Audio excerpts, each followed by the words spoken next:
Welcome to Grounded with John Tester and Maritza Giorgio.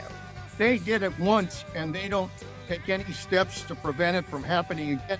It will happen again and again. And maybe the next time it will cost lives. It's been 1 week since the SignalGate bombshell when the editor-in-chief of The Atlantic was inadvertently added to a group chat on Signal, the messaging app that included our country's top security officials, including the vice president, the defense secretary, the secretary of state, and more. And in an interview with NBC over the weekend, President Donald Trump said he won't fire anyone involved in that chat because, quote, I don't fire people because of fake news and because of witch hunts. But Senator, this is not fake news. The White House confirmed it happened shortly after that article came out. Yeah, it's not fake news, and, like most of the stuff that's claimed to be fake news, it's not. And, the part about this is it's very concerning, is that, anytime you let classified information out into the world, uh, our enemies are gonna grab that, and they're gonna react in a way that doesn't benefit this country, and I just really think that, uh, they've gotta hold people accountable here. If they don't, it'll happen again, and we get a chance to talk to Leon Panetta about that. And you might want to talk about Leon Panetta and tell the photo listeners who he is, because some I remember who Leon Panetta is.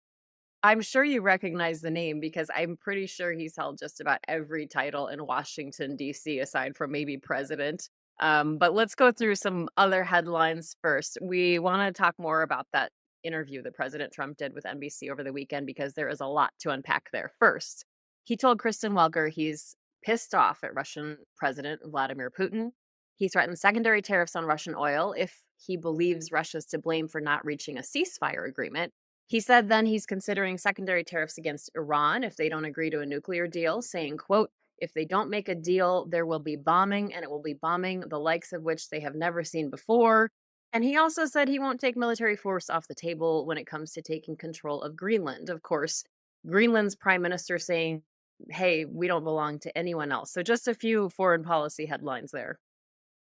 Yeah, there's a bunch. First of all, we'll see what happens because it might change tomorrow. I mean, I hope he treats Putin with the threat that he really is. He's not a good person. He's a threat to the world, certainly a threat to the United States.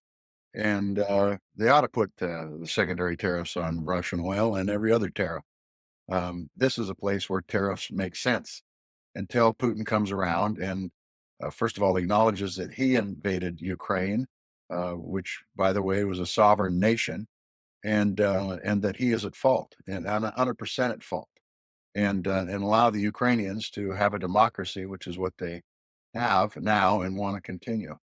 As far as Iran goes, I will just say there was a point in time where we had an agreement called JCPOA. I can't tell you what that acronym stands for anymore, but it was an agreement that kept Iran from having a nuclear weapon and allowed the United States, well, I shouldn't say the United States, the world community to have eyes on their nuclear facilities. That was taken away as soon as President Trump got into office in his first term. And now they're closer to a nuclear weapon than they've ever been.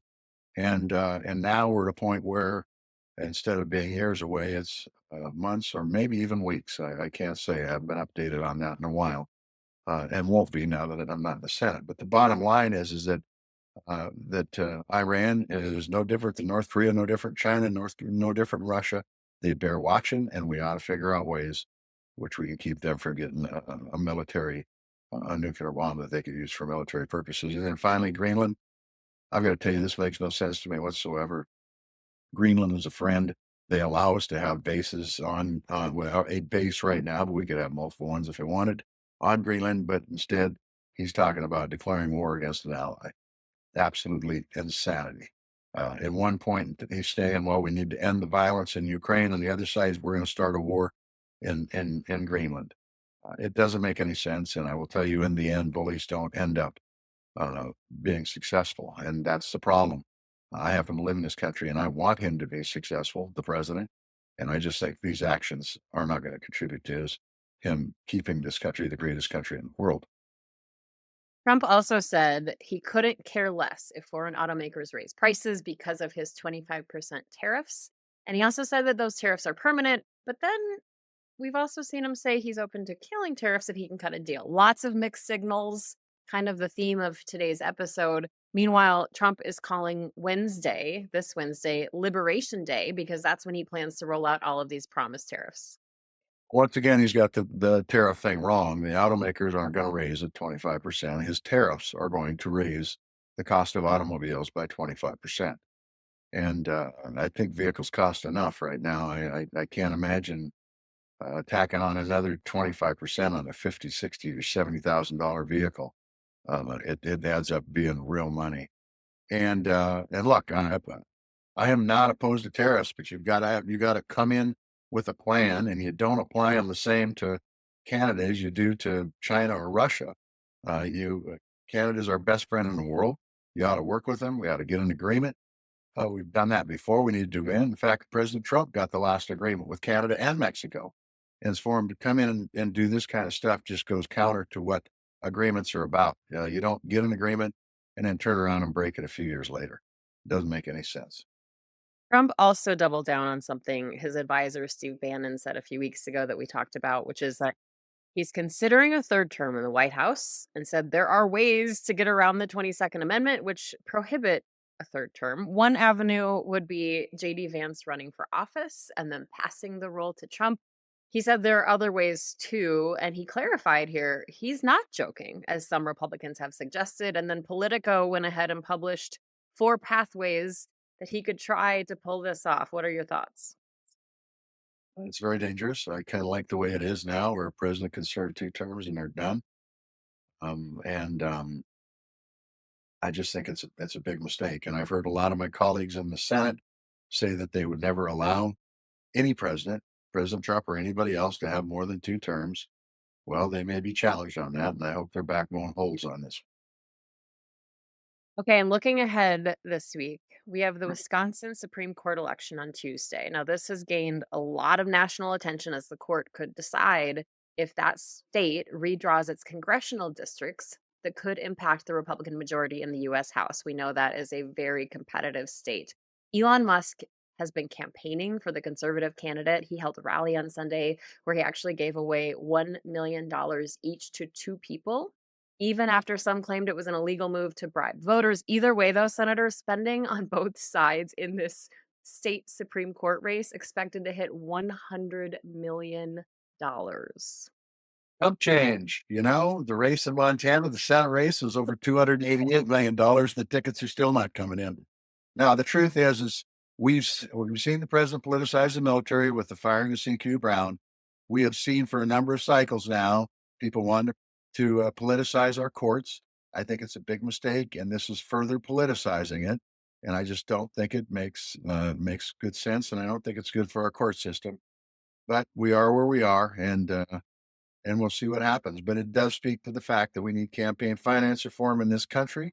There is no ifs, ands, or buts about that, so that you can't have somebody like Elon Musk or anybody else that has billions and billions and billions of dollars being able to drop $2 million like it's a quarter and saying, this is what we're going to do. It's buying elections. It stinks. It sucks. If you're a candidate, it stinks and it sucks. And we need to get some campaign finance reform. It applies to everything. It applies to Senate races, House races, governor's races, court races, the works. Put some caps on it. Make sure corporations aren't people, and then make limits on the amount you can give in total and limits you can give per person. The way Montana used to have when they had the Copper Kings try to take over our elections, and the Montana voters said, we're not going to allow that. They had the best campaign finance laws in the country until the Supreme Court threw them out. So we need to go back and follow the example that previous generations set in Montana. Okay, so we have just a few things to talk about with our guest, former Secretary of Defense Leon Panetta, who also served as the director of the CIA, the White House Chief of Staff for President Clinton, the director of the Office of Management and Budget, and served 9 terms in the U.S. House of Representatives. Kind of an impressive resume there, Senator. Yes, it is. And it's great to have you on, Leon Panetta. I really appreciate your time. I know you're a busy guy. Last week we saw a classified briefing being held on an open source platform. You were in the House, I was in the Senate. Boy, I'll tell you what, classified information is treated like gold with very high respect. So when I see people like the Secretary of Defense or the Secretary of State or the head of the National Department of National Intelligence, it makes me wonder what's going on, especially when they're talking about an airstrike in Yemen, where our young our men and women who are flying these airplanes could be put at risk. Could you just give me your overall perspective on what happened with that uh, briefing and why why it's no big deal or why it is a big deal? Well, first of all, John, it's a pleasure to join with you, pal. Marissa may not know this, but John was in the Senate.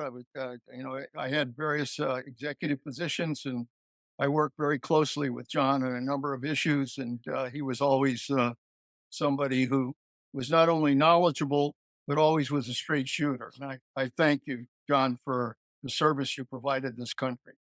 Uh, Back at Look, this is without question a serious breach of security. There's no other way to describe it. What's involved here? What's involved are attack plans of the United States of America going in and bombing Yemen. And it involves targets, it involves weapons, it involves timelines. This is an attack plan. Uh, in my day, when you're dealing with an attack plan, you bring that plan to the Situation Room in the national security offices, and you bring the key players there because you do not want anything to leak. We went through the Bin Laden raid when I was director of the CIA. We were doing reconnaissance on that for a year. And I actually informed the leadership in the Congress about at least some of the things we were doing. None of that leaked. None of that leaked because it was all top secret. Here, and part of this just could be the inexperience of the people that are involved. But number one, they included a journalist uh, in a list of very high level national security people who were going to be discussing this attack plan. How that journalist got on that list, how that journalist was able to get that information, I have no idea. And then, secondly, they were operating on this signal internet uh, chain here, internet, which was not cleared for classified information. And it wasn't just that a journalist could pick it up, but for goodness sakes, the Russians or the Chinese or the Iranians or any other adversary could pick it up. So my concern is that when you treat classified information that way, there's the danger that that kind of information could then leak. And what if Yemen had gotten that information, knowing that there would be an attack by the United States? They would have struck the Harry Truman, which was a carrier in the Red Sea. I happen to have a grandson on the Harry Truman, so believe me, I take this very personally. You can imagine that that carrier would have taken. There would have been a number of lives that would have been lost. The planes that were flying, they would have been ready to take those planes down. So lives would have been lost. Our national security would have been damaged. That mission would have been damaged badly uh, because of the carelessness and the recklessness on this issue. Now, the biggest concern I have is that anytime something like that happens, you immediately do an investigation. The Justice Department does an investigation, the FBI does an investigation, the White House does an investigation. This White House is basically shutting all of that down. And they're kind of lying to the American people. They're saying this is not classified information. Baloney. It is classified information. And what is required here is an investigation to determine how this could possibly. How do you get a journalist on the same list? how do you deal with classified material on an open internet operation? And then, very frankly, whoever is responsible ought to be fired or ought to be punished in some way. So that's it should be it should be done.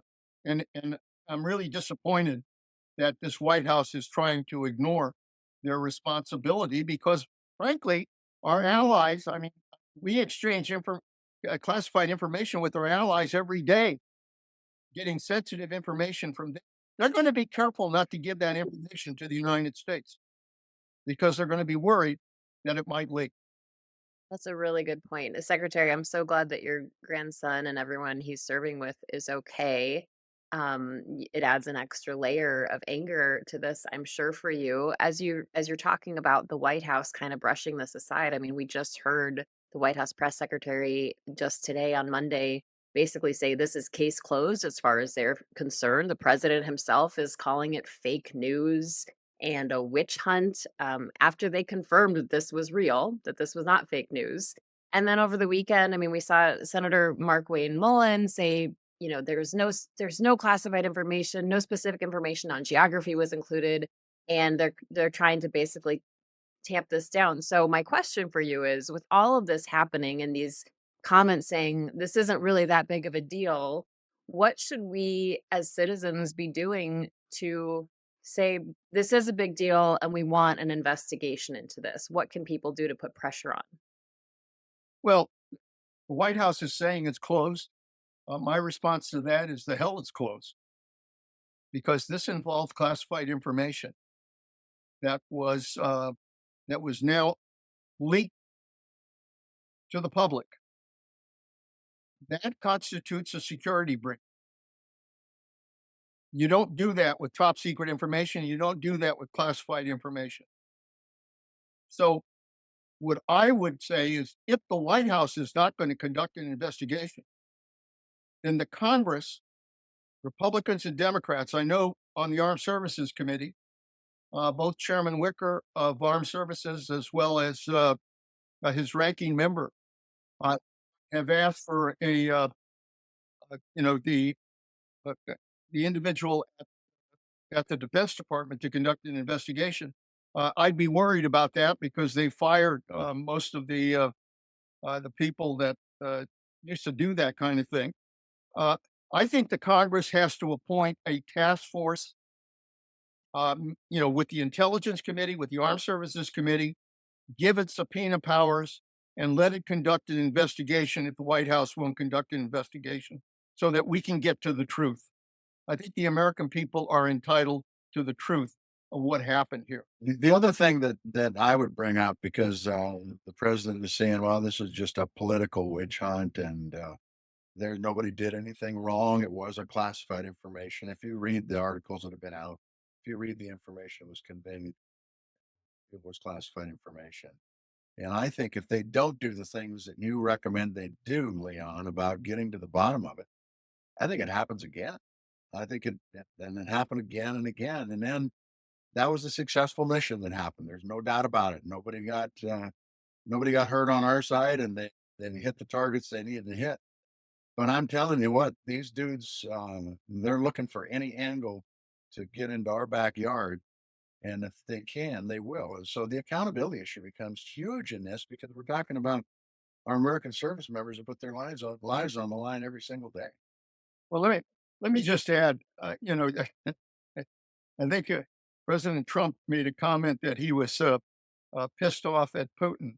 Uh, my reaction to that, it's about time because Putin cannot be trusted. Cannot be trusted. Putin's sole goal, and this is based on all the intelligence I got at CIA and on the background information I received when I was Secretary of Defense. Putin's main goal is to undermine the United States of America. Russians are constantly spying on the United States. That's what they do. The Chinese do the same thing. The Iranians do it. The North Koreans do it. Our adversaries are trying to get whatever information they can on our national security. And so I think you're right, John. They did it once and they don't take any steps to prevent it from happening again. It will happen again and again. And maybe the next time it will cost lives because, if an adversary gets that kind of sensitive information, they're going to act on it. We would do the same thing if we got that kind of information. So we're in a dangerous period here. I mean, it's a dangerous world.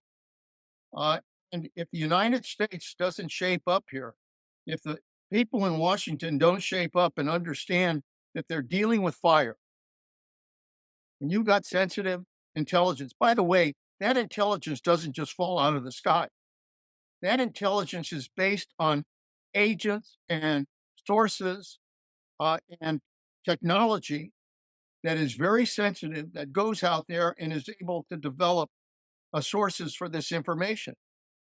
If I if I if I tell you, uh, what that information is, it's not going to take you long to figure out where that source is, and their lives are now in jeopardy as a result of that. So this not only raises concerns about the lives of our fighting men and women, it raises concerns about the lives of our intelligence people that are out there putting their life on the line in order to get that intelligence. Secretary, President Trump has said he's not going to fire anyone involved in this. And one of our listeners wrote us and he said he was in the military involved with mission planning and pointed out that he would have been relieved of his position if he had done something like this. So I'm wondering from where you're sitting, we had 18 security officials, including, the vice president of the United States, the secretary of state, the secretary of defense, you name it, on that chat and nobody else questioned who is this JG. So what do you think should be happen as far as disciplinary action or what comes next to these cabinet officials? Well, look,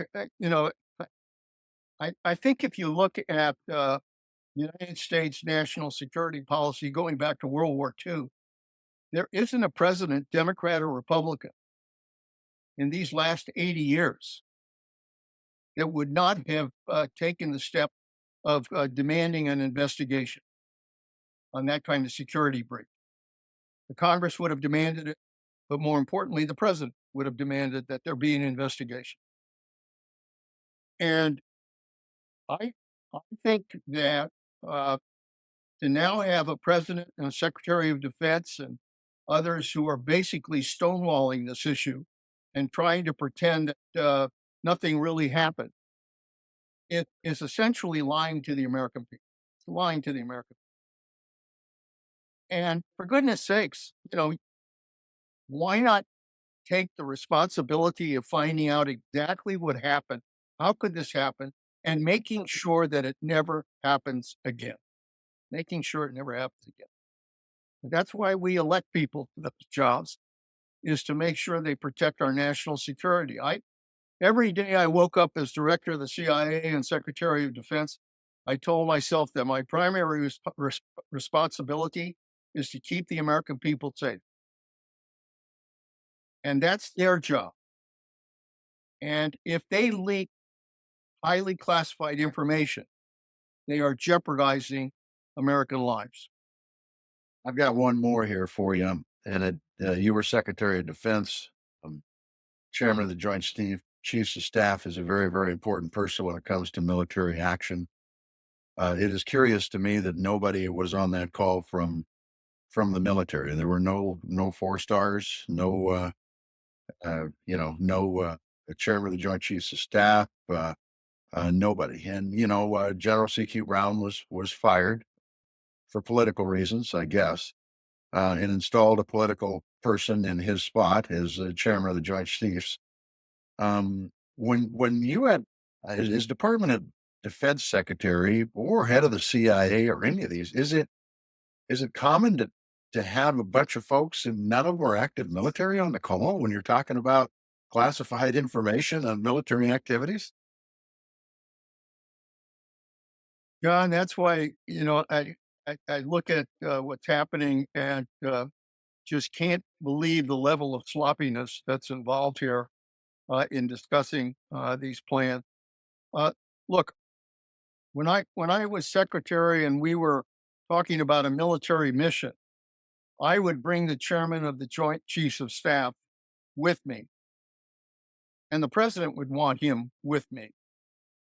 Uh, and we would go to the Situation Room, and we would make a presentation, and it wouldn't just be the chairman; it would be whatever military chief is involved with their team. You know, if these are the Marines, the Navy Secretary would be there, the Navy Chief of Staff would be there, the military would be in the room, and they would be describing how the operation would go, not the Secretary of Defense. They're the ones that are the military. They're the ones that are going to take the plane. They're the ones that are going to deploy the forces. They're the ones that are going to have to go after targets. They're the ones that know what targets they've got to hit. All of that is the military. That's their responsibility. So I cannot understand not having a military official as part of these discussions. Well, I could, I guess. I mean, I can't imagine the military would want to get on that kind of talk because they know that Signal is not a classified operation. It's not. I think if the You know, military would have been on this call, they'd have shut it down. That's right. I think if they knew about it, I mean, either well, certainly if they were on it, they would have shut it down. If they knew about it, they knew that they didn't want to get on that call because it was a breach of security. So that's just John. They aren't operating right. You know, this is and it is about our national security. It is about our war plans, and you know, we can't take the lives of our men and women in uniform lightly because they put on that uniform to basically put their lives on the line for our country, for God's sakes. And when they take off in a fighter plane that's going to drop bombs, they're putting their life in their hands. And you don't know what's going to happen. And you want to give them all the support necessary to make sure you try to protect.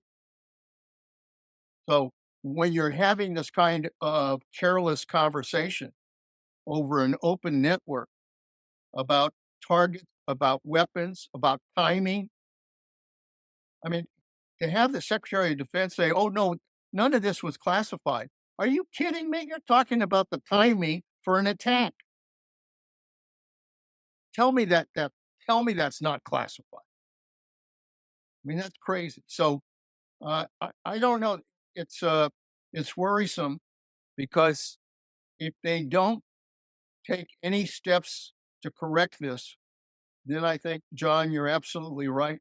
Uh, we are we're going to find ourselves making another very serious mistake that could very well cost lives. At one point, Pete Hegseth actually wrote in the chat, "We're clean on OPSEC." I mean, if why would he say that if it was unclassified? Exactly. Exactly.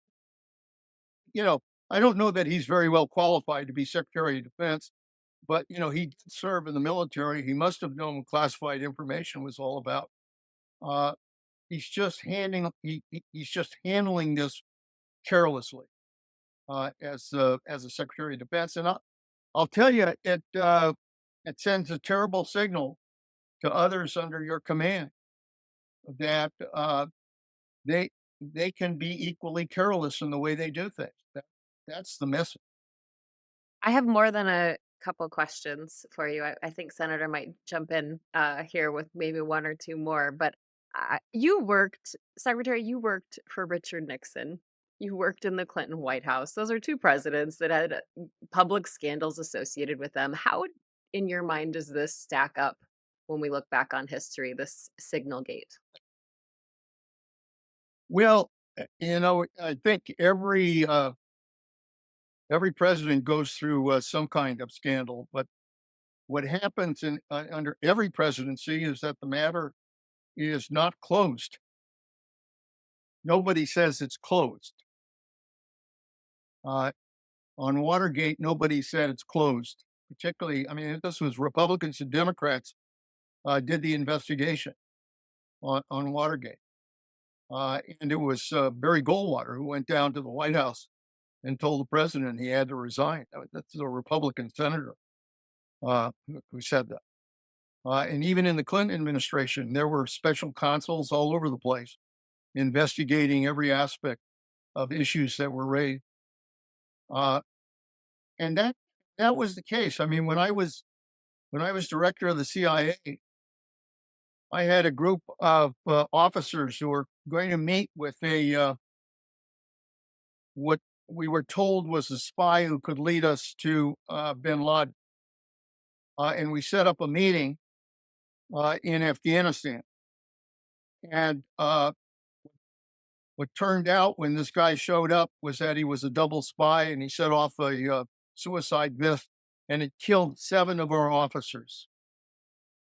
He was a double spy, obviously, uh, and I one of the first things I did was I asked for an investigation to determine how the hell that could happen. How the hell did it happen? He went through 2 checkpoints. He wasn't checked, so there was some carelessness involved. And as a result of that, there are lessons learned.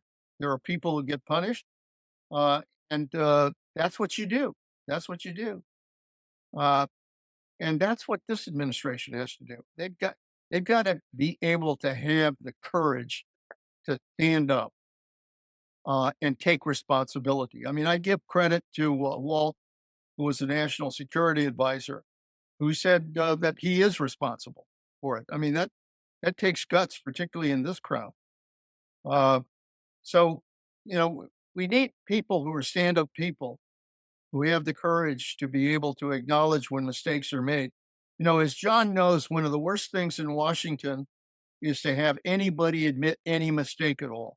Uh, that take most people try to dodge and bob and weave and try to avoid taking responsibility. My experience is if people step up and admit the mistakes they made, you know what? The issue goes away because they've been willing to say, I screwed up. There are too few people who are willing to say that these days. If you were leading this investigation, what's the first question you would ask? I I would ask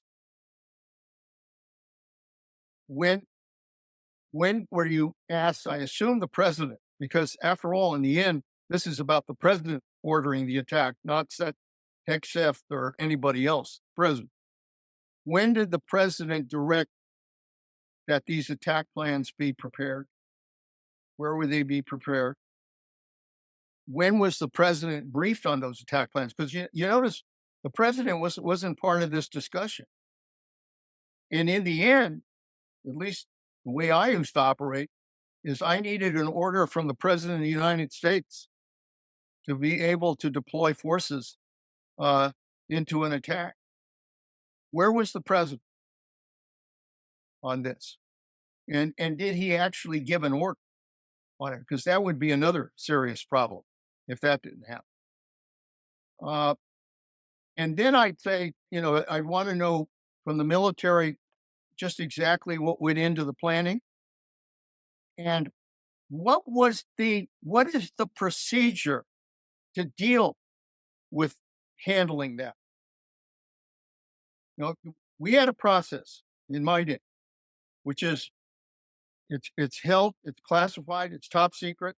You go to the national security room there in the White House. You make the presentation there in order to protect the information. That's the way we did it. Today, I mean, evidently Hegseth or Waltz have used other networks to talk about classified information.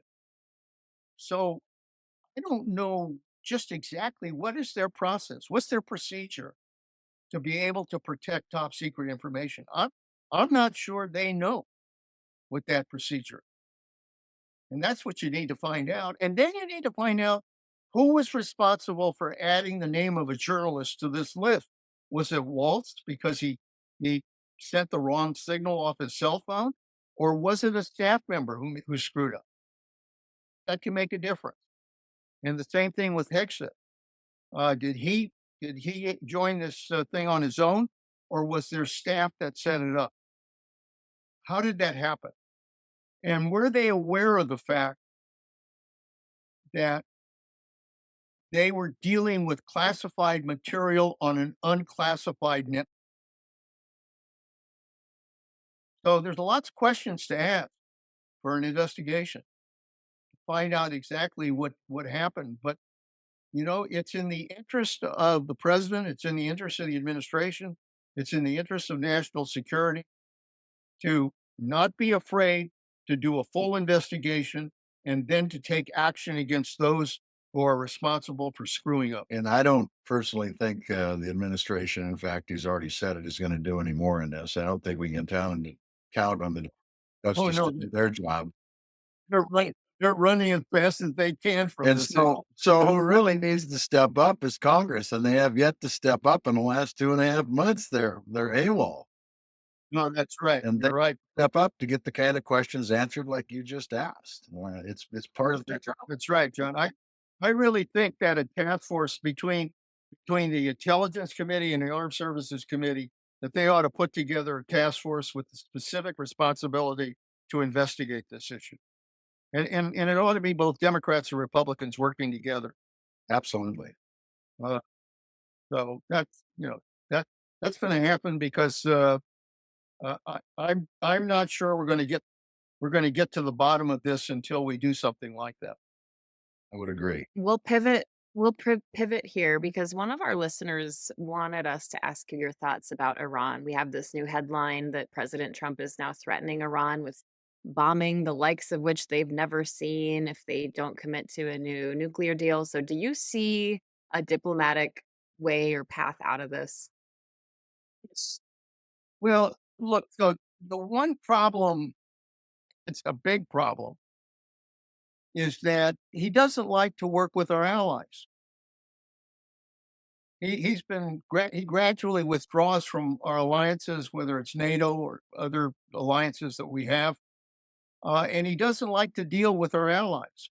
But I have to tell you, when it comes to dealing with all of our adversaries, whether it's Russia, where we have an alliance with NATO, or whether it's China or North Korea, where we have an alliance with South Korea and Japan and Australia and India and others, or whether it comes to the Middle East, where even Trump himself has what's called the Abraham Accords, where you have an alliance of moderate Arab countries with Israel joining together.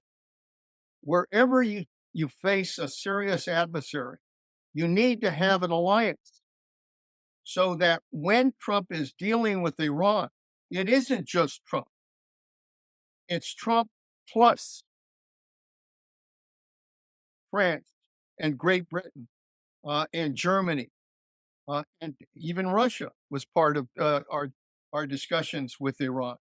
But you have to put together a strong alliance, because if you do that, then you say to Iran, look, we want to negotiate on the nuclear issue with you.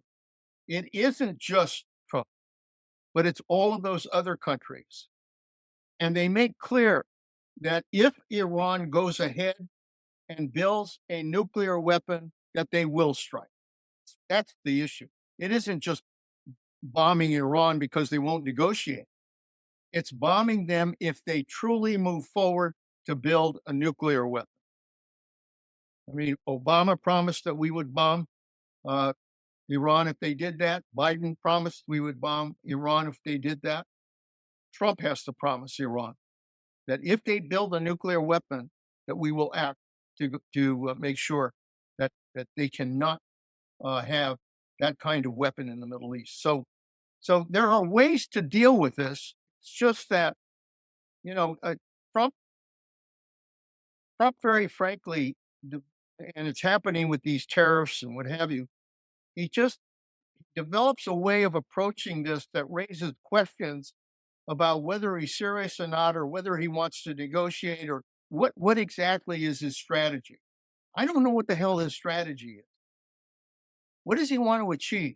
Now he's saying, "Oh, well, these tariffs are going to bring a glorious economy." I, I sure as hell don't see that. The economy is taking a big hit. Inflation is going up. The market's going down. Uh, you know, uh, Getting tougher and tougher for a family to make it. So I don't see the connection between putting a lot of tariffs on and doing this. I don't see the connection in his strategy where, one day he's kind to Putin and the next day he says he's pissed off. I mean, what the hell is it? Yeah. you, you want consistency. You want to have a strategy. You want to know where your president stands. And I don't know that I have an answer to that. I don't know that anybody does, quite frankly. Senator, you have a question to jump in here? Or should I just keep going? Because I Well, have two more.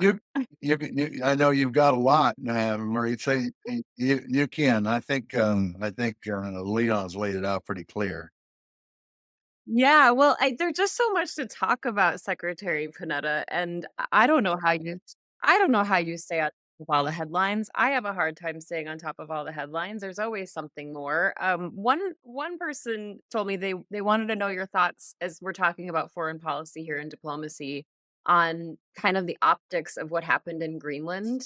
Over the last few days with the vice president and the second lady visiting, and it's been reported by a journalist there that people in Greenland didn't want to meet them, so they stayed on the US military base. What do you make of that whole situation? Yeah, the only word I can come up with is embarrassing. I don't know what the hell this president's thinking about. Look, we just talked. We've got a very dangerous world. We got to deal with Russia and Ukraine. We got to deal with China and Taiwan. We got to deal with North Korea and nuclear weapons. We got to deal with Iran and developing a nuclear weapon. We got to deal with terrorists who want to blow us up. This is a dangerous world. And we got a president who's talking about Greenland, talking about taking over Canada. Come on. Well, get serious for God's sake. Look, the reality is you want to strengthen our position in Greenland. Greenland is more than happy to give us the opportunity to establish more bases there. They are. We've got a base there now. We had a number of bases there in the past. We can always build more bases there. If that's the concern, they're happy to give us the opportunity to develop bases. We don't have to take them over. We don't have to go to war with Denmark. You want to increase our security? Greenland is more than happy to work with us to increase that. Look, by the way, the same thing's true for Canada. Come on, you want to negotiate on trade? Canada's the first country that'll step up and be willing to negotiate. Yeah, they're tough on trade. I understand that, but they've also been willing to negotiate. We've negotiated with Canada. We've negotiated with Mexico, and we've done pretty damn well. So before you start, you know, throwing all kinds of bombs at them with high tariffs, at least tell me that you're trying to negotiate something so that we're not creating, so that frankly, we're not shooting ourselves in our own foot. And that to me is the responsibility of the president. It's not an easy job. But let me tell you, if you think you can just simply sit in the Oval Office and bully people to do what you want to do, you're in for a rude awakening. A rude awakening. We'll come back to budget for sure. My last question is going to ask you to put your budget hat on here because when you were under President Clinton, you were the OMB director and chief of staff, and you developed that budget plan that led to not just a balanced budget, but a surplus as opposed to the staggering deficits we've seen since. So when we talk about Elon Musk and the DOGE cuts and everything that's going on with our budget and the strategy here, What goes through your mind and how does it compare to what your team did under the Clinton administration? Well, John understands this very well. You got to operate by the laws. You got to operate by the process that's been established. We've had a budget process that's been put in place for a long time. Uh, when I was chair of the budget committee, I went ahead and passed budget. Not easy, but I passed a budget in the House. We passed a budget in the Senate. That's how you discipline the budget. And when I worked with Bill Clinton, I remember as OMB director sitting down with Bill Clinton, we came up with 500 billion in deficit reduction. And the way we did that is we sat down, it was in the Roosevelt room, and we walked through every line item in the budget. And the programs that we thought were working, we funded. The programs that weren't working, we got rid of. We did that. And the Congress passed that budget because that's the way it's supposed to work. President develops a budget, submits it to the Congress, and the Congress in the end decides whether to pass that budget or revise it. The Congress passed the budget. We got 500 billion in deficit reduction. We balanced the budget. You don't need an Elon Musk. All you need is the president sitting down with the OMB director and presenting a budget to the Congress of the United States that looks at every line item and says, this is where we can achieve savings. These are the areas we want to invest. These are the areas where we think, frankly, current spending is enough. You do. And then you submit that budget to the Congress, and the Congress, which has the power of the purse under the Constitution, makes judgments about whether they accept or deny what the president wants to do. That's the way the process is supposed to work. To have this DOGE thing, which isn't, I know not a department because it hasn't been established by the Congress. I don't even know what the hell Elon Musk represents. He's never been confirmed by the Senate. So he's basically running around wearing all kinds of hats, doing all kinds of different things. And he decides to go after different operations and get rid of people and cut people from everything from veterans to Social Security to other areas without any kind of confirmation by the Congress of the United States. That's why the courts are basically stopping most of the stuff, which creates tremendous uncertainty, undermines people's lives. You have no sense of whether or not we're even doing what the administration says it wants to do, which is responsibly being able to create savings and make government more efficient. I agree with those goals. I think we should make government more efficient.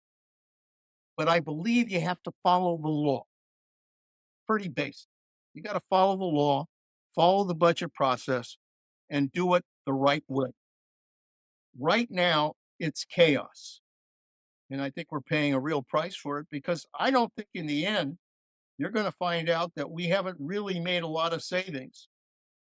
And frankly, when they pass this tax cut, the way they're talking right now, it's going to add as much as $8 to $10 trillion to our debt because they don't want to pay for it.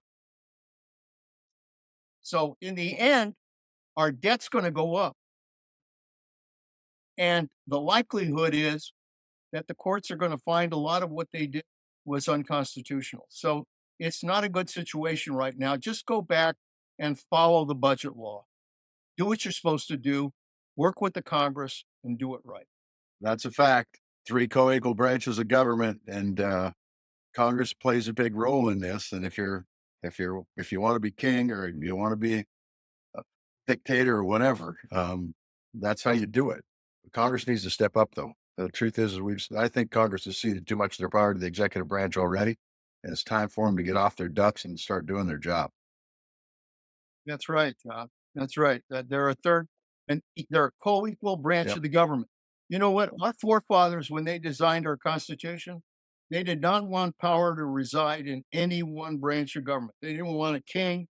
They didn't want a king parliament. They didn't want a star chamber court. That's why they created three separate but equal branches of government, each a check and balance on the other. Correct. Frankly, the courts are standing up. I give the courts a lot of credit because they're facing some tough decisions. Why? Because Congress isn't stepping up and doing what it's supposed to do.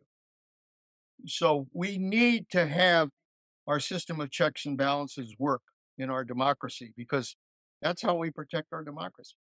All right, former Defense Secretary Leon Panetta, we thank you so much for your time today. We thank you for your service, and please send our very best wishes to your grandson. Thank you very much. I appreciate that. And, hopefully, all of them will come home Amen, safe. brother. Thanks, Lee. I appreciate you having you on. Thank you. Thanks, John. Good to see you. Good to talk to you, pal, and my best to You your bet. family. Thank you. Wow, I really could talk to Leon Panetta all day about every single thing that's happening because truly he has worked in so many different capacities in our government. Got a wide breadth of knowledge, that's for sure, about a lot of different things. So it's kind of fun to visit with him. What's your takeaway from that? Did anything stand out to you? Yeah, it does. Not only the what transpired just being fundamentally wrong with everything that we know about how to handle classified information, but I've said this, and he pointed out this is the most dangerous time in this country as far as our adversaries go since Cuban missile crisis. And if you remember what he said we need to be very, very careful with classified information because there are spies from Russia and China and North Korea and Iran that are trying to get an edge on us every single day. And so when you have appointed officials like the Secretary of Defense, Secretary of State, head of the National Intelligence, Director of National Intelligence, all those folks, when they handle this information in such a cavalier way, it either speaks to their inexperience or their lack of knowledge on what a dangerous world this is. And in the end, either one of those are no and it's no explanation for what transpired. I will tell you, I don't know Hegseth. I don't know Tulsi Gabbard. I don't know Mike Waltz, but I do know Marco Rubio. And Marco Rubio served on the Intel Committee in the Senate. He understands, at least he used to understand, what classified information is and how valuable it is and how you need to protect it. He was also on that call with all the folks, and he never raised any red flags, which is just blows me away. I do not know what the hell happened to him. I don't know. I don't understand why he didn't say stop, because that's what he should have done. And they should have taken it into a classified briefing room or at least a classified a line, a secure line that they could talk about.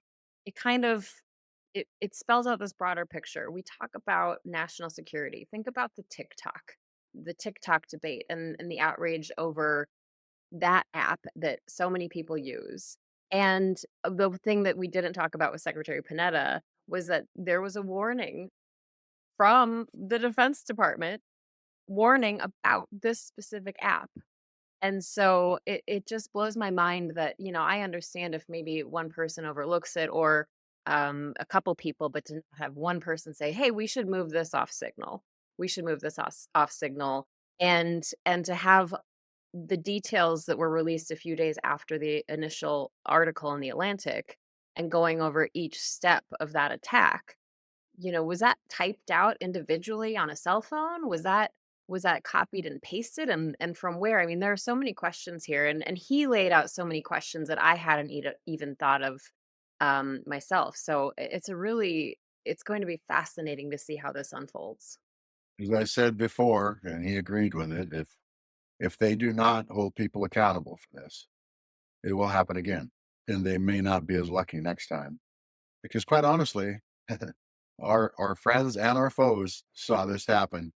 And I just don't think you get away with it twice myself.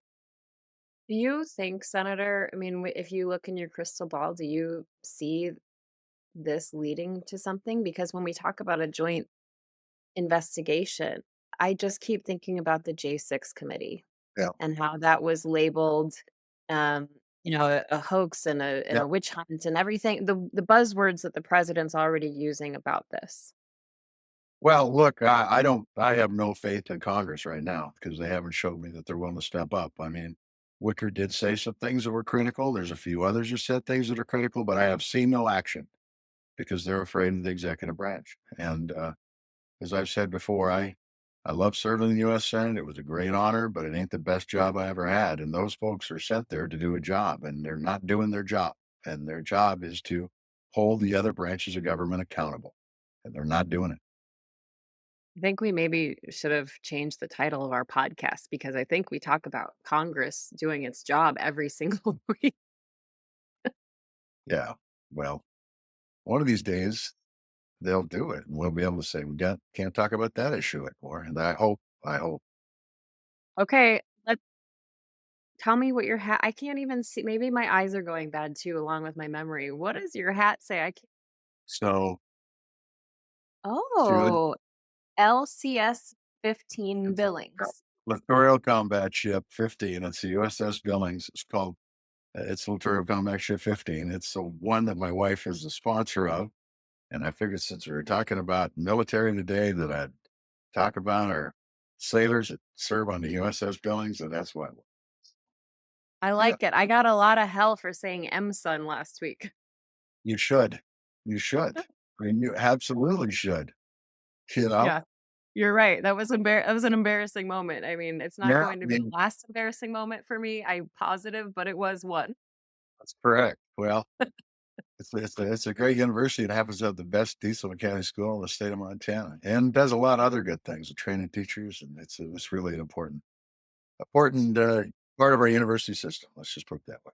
That's a good plug. We wanna thank our guest, former Defense Secretary Leon Panetta. We wanna thank our friends at Pearl Jam. We wanna thank you, our listeners, and our viewers for tuning in. Of course, you can find us on Substack, on YouTube, on Blue Sky, on Instagram. You can send us an email anytime at groundedpcast@gmail.com. Thanks so much, and we will chat again soon.